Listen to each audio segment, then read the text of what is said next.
ना होगा, और अगर सब मिलकर कोशिश करें तो रास्ता निकल सकता है। राजू के चेहरे पर एक उम्मीद की किरण जागती है। हाँ बाबा जी, अगर सब मिलकर काम करें तो हम पानी ढूंढ सकते हैं। हमने पहले कभी यह कोशिश ही नहीं की। लेकिन इतनी कठिन जमीन में नया कुआं खोदना आसान नहीं। मुश्किल जरूर है, नामुमकिन नहीं।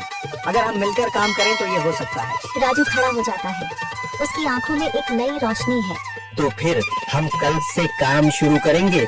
मैं गांव के सभी युवाओं को इकट्ठा करूंगा, हम मिलकर नया कुआं खोदेंगे। यही कहते हुए वह शामू के साथ गांव के दूसरे युवाओं को बुलाने के लिए निकल पड़ता है। कहीं दूर से गरज की हल्की सी आवाज आती है, जैसे आकाश ने उनकी उम्मीदों की गवाही दे दी हो।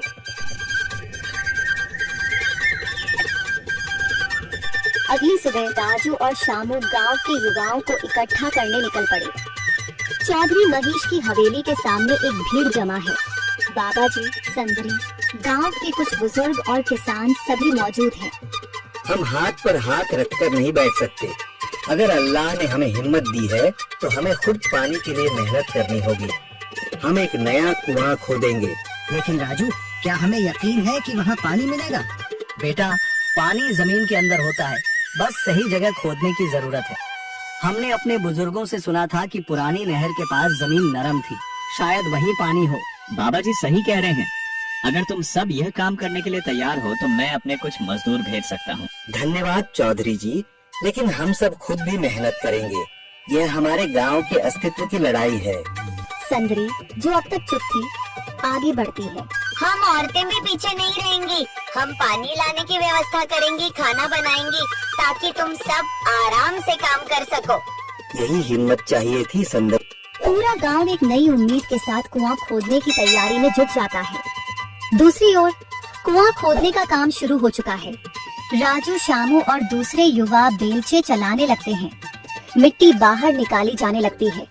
तेज गर्मी के बावजूद सब पूरी हिम्मत के साथ जुटे हुए हैं। दोपहर की तेज धूप जमीन आग की तरह तप रही है। गांव के लोग लगातार कुआं खोदने में जुटे हैं। हाथ छिलने लगे हैं, माथे से पसीना बह रहा है, मगर किसी ने हार नहीं मानी। महिलाएं पानी और सत्तू लेकर आती हैं, ताकि पुरुषों को कुछ राहत मिले। हमें और गहराई तक जाना होगा। अब तक सिर्फ सूखी मिट्टी और पत्थर ही निकल रहे हैं। राजू, ये बहुत कठिन काम है। अगर हमें पानी न मिला?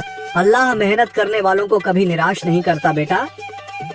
तुम सब अपनी कोशिश जारी रखो, पानी जरूर निकलेगा। हिम्मत मत हारो। अगर अब रुक गए तो फिर कभी पानी नहीं मिलेगा। सभी फिर से जोश में आकर काम में जुट जाते हैं, मगर सूरज की तपिश बढ़ती जा रही है और कई लोगों की सांसें तेज चलने लगती हैं। तभी एक तरफ से रामलाल और उसके आदमी हंसते हुए आते हैं। अरे भाई, तुम्हें लगता है कि जमीन तुम पर रहम करेगी? हाँ हाँ, ना समझ लोग, ये सब बेकार की मेहनत है। रामलाल, हमारा हौसला मत तोड़ो।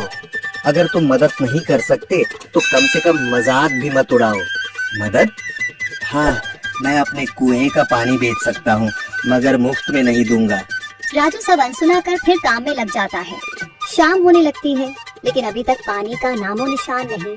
कुछ लोग मायूस होकर पीछे हटने लगते हैं।